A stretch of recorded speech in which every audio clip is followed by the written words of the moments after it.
Every night while you sleep, your brain either cleans itself or it doesn't. There is no middle ground, no partial credit, no catching up on the weekend. Either the process runs fully, moving cerebrospinal fluid through channels that flush out the toxic proteins building up between your neurons, or those proteins accumulate, quietly, invisibly, in regions of the brain that, years from now, will show up on a scan as early markers of neurodegeneration. And here is the part that changes everything. Whether that cleaning process runs fully or not is influenced, directly, measurably, and scientifically, by the position of your body while you sleep. Not your diet, not your supplements. The angle of your body, the direction you are facing, the posture of your neck. You have been choosing your sleeping position based on comfort, based on habit, based on back pain, or the side your partner sleeps on. And nobody, not your doctor, not anyone in a routine exam, has ever told you that this choice has neurological consequences.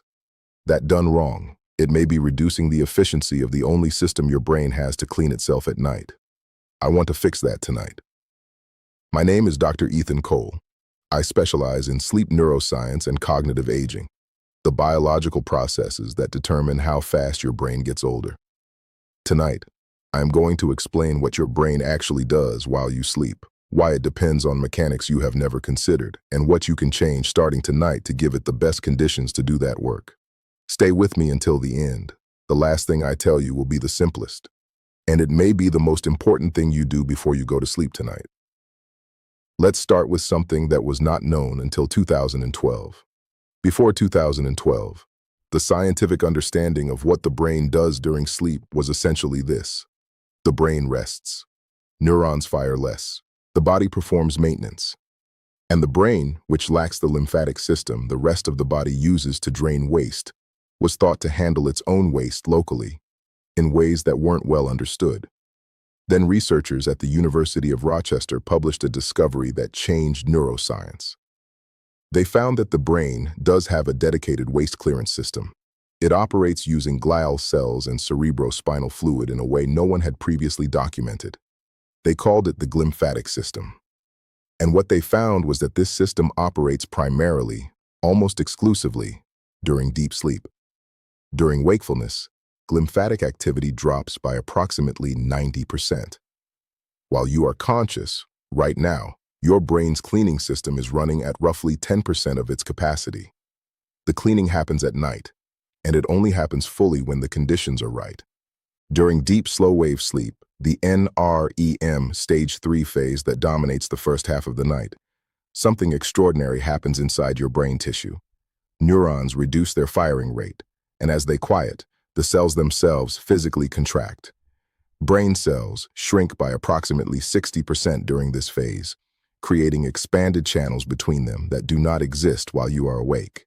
Through those channels, cerebrospinal fluid is pushed by slow, synchronized pressure waves generated by oscillations in blood vessel walls. The fluid moves through the brain tissue, carrying metabolic debris produced during the day, waste proteins, metabolic byproducts, and most critically, two proteins you may have heard of, amyloid beta and tau. These are not abstract biological terms. Amyloid beta plaques and tau tangles are the physical hallmarks of Alzheimer's disease. They are the structures found in the brains of people with dementia. They are waste products that, when they accumulate over years, interfere with neuronal communication, trigger inflammation, and progressively erode cognitive function. The glymphatic system is designed to remove them while you sleep. And here is what happens when it doesn't. A study published in the Proceedings of the National Academy of Sciences by NIH researchers took 20 healthy volunteers, scanned their brains after normal sleep, then kept them awake for one night and scanned them again.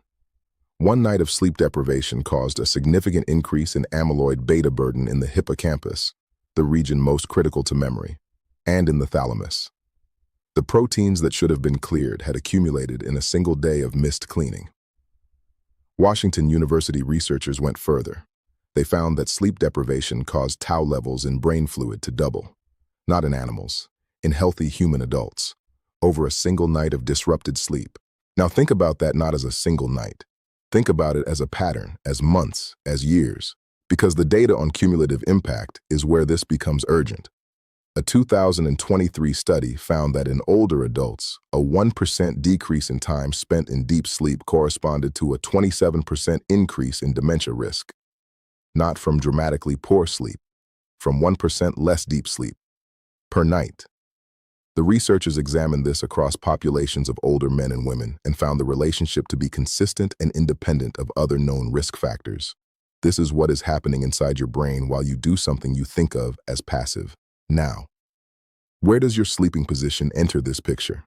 In 2015, researchers at Stony Brook University published a study in the Journal of Neuroscience using dynamic contrast MRI, imaging that tracks fluid movement in real time. They measured how efficiently cerebrospinal fluid moved through the brain's glymphatic pathway in different sleeping positions. The findings were unambiguous. Glymphatic transport was most efficient in the lateral position, side sleeping. Compared to sleeping on your back, side sleeping produced measurably improved CSF flow through brain tissue. Compared to sleeping on your stomach, the advantage was even more pronounced. The researchers noted that the lateral sleeping position is, and has always been, the most common one in humans and many other mammals. Some scientists interpret this as an evolutionary pattern.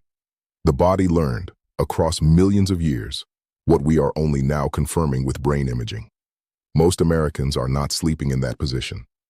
And according to the CDC's 2024 National Health Interview Survey, 30.5% of American adults sleep fewer than the recommended 7 hours per night. Only slightly more than half wake up feeling well rested on most days. The people sleeping less, sleeping shallowly, waking repeatedly, they are already reducing glymphatic clearance through insufficient deep sleep. And many are compounding that reduction with a position that further limits the efficiency of the cleaning that does occur.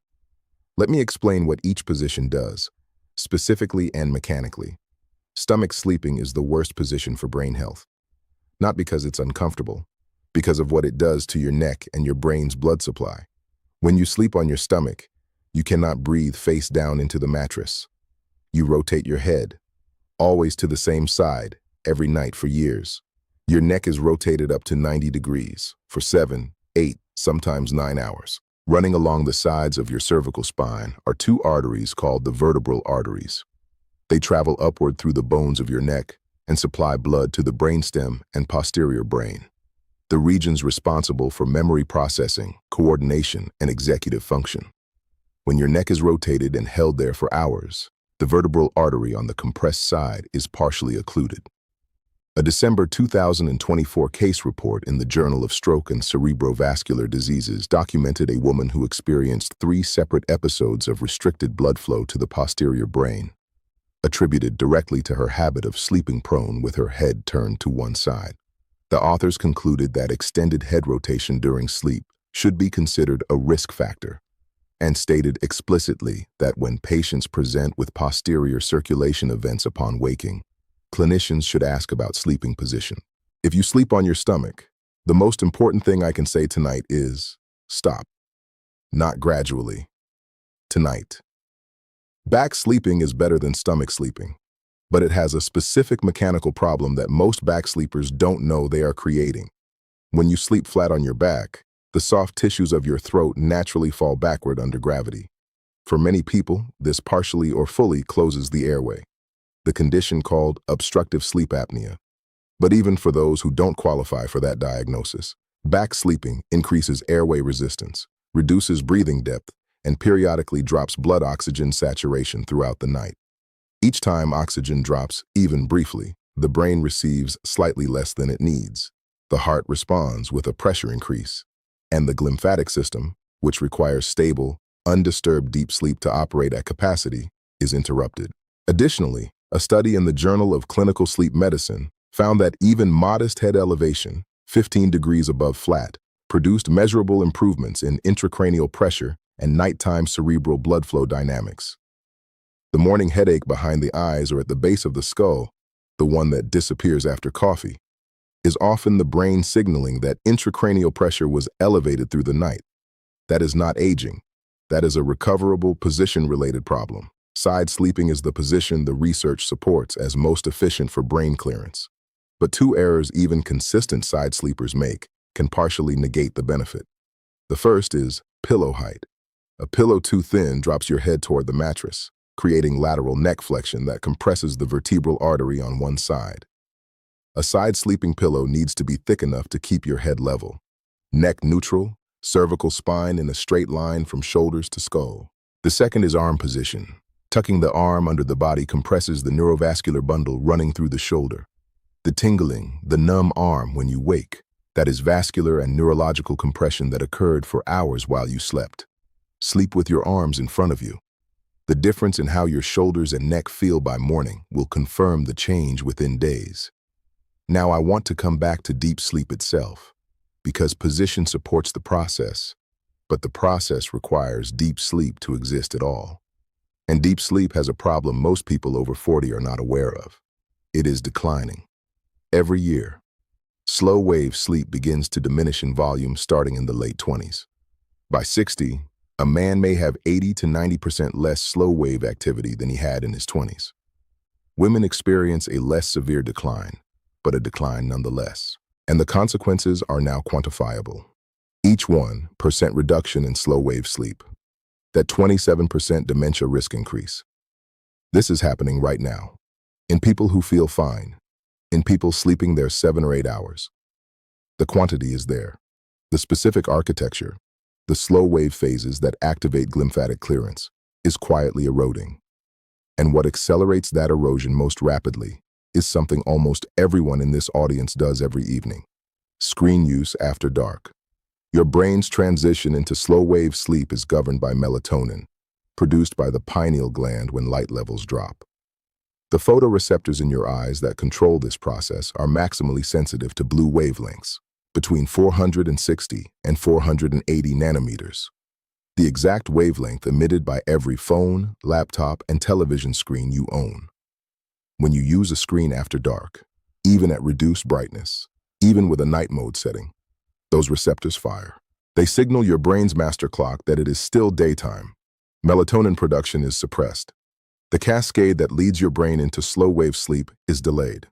Harvard researchers found that 2 hours of evening screen use suppressed melatonin levels by 22% and delayed the onset of melatonin production by 90 minutes, which means your brain entered its first deep sleep cycle 90 minutes later than it should have. The primary glymphatic cleaning window, front-loaded into the first half of the night, was compressed by 90 minutes. That is 90 minutes of amyloid beta and tau accumulation instead of clearance. Every night that pattern repeats. A 2025 study published in the journal Cell added another piece to this. Researchers studying glymphatic mechanics found that zolpidem, one of the most prescribed sleep medications in the United States, suppressed the norepinephrine oscillations in the brainstem that drive the vasomotion powering glymphatic clearance. The drug helps you lose consciousness, but the deep sleep it produces does not produce the same glymphatic clearance as natural slow-wave sleep. You are asleep. Your brain is not fully cleaning. This explains why people on long-term sleep aids often report persistent brain fog and memory difficulties despite sleeping what appears to be an adequate duration. The quantity registers as sufficient. The specific architecture needed for glymphatic function is compromised. Let me now tell you what to do. Specifically, in order of impact. The first thing is to change your sleeping position tonight. Stomach sleepers, move to your side. Back sleepers, begin transitioning to your side with a pillow thick enough to maintain a neutral neck. Current side sleepers, check your arm position. Arms in front of your body, not beneath it. This is the simplest change on this list, and it requires nothing but awareness. The second thing is a 90-minute screen cutoff before sleep, not 60, 90. The melatonin suppression from screen use does not resolve the moment you put the phone down. It takes time for production to resume. 90 minutes gives your biology time to begin the cascade that leads into slow-wave sleep. If screens are unavoidable, blue light blocking glasses that filter in the 460 to 480 nanometer range provide meaningful but partial benefit. The third thing is a consistent sleep schedule. Deep slow-wave sleep is front-loaded. It occurs in the first half of the night, in the first 2 cycles. If you go to bed at 11, Your primary glymphatic window is roughly 11 to 3. If you push that to 1 in the morning, you lose 2 hours of your best cleaning time. Not by sleeping less, but by shifting when those critical cycles occur. Weekday and weekend bedtimes should not differ by more than 30 to 45 minutes. The irregular schedule is one of the most effective ways to destroy deep sleep architecture, and it is chosen voluntarily every Friday night by people who wonder why they feel cognitively dull by midweek. The fourth thing is sleep temperature. Your core body temperature needs to drop 1 to 2 degrees Fahrenheit to enter and sustain deep sleep. Research supports a room temperature between 60 and 67 degrees Fahrenheit as optimal. A room that is too warm prevents this temperature drop and produces sleep that is shallower than your brain needs. Here is the number I want to leave you with. 60% of older adults have some form of chronic sleep disturbance, according to Northwestern University researchers. Most have never been told what type of sleep they are losing. The slow-wave, deep, glymphatic active sleep that their aging brains most critically depend on. Most have never been told that the proteins accumulating during those disrupted nights are the same proteins measured as early biomarkers of Alzheimer's disease. And most have never been told that something as simple as the direction they face in bed influences whether the cleaning runs efficiently. You now know all of that. The window for these changes is not in 10 years.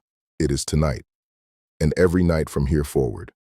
Your brain has a system designed to protect it. The question is whether you are giving that system what it needs. Try tonight. See how you feel in the morning.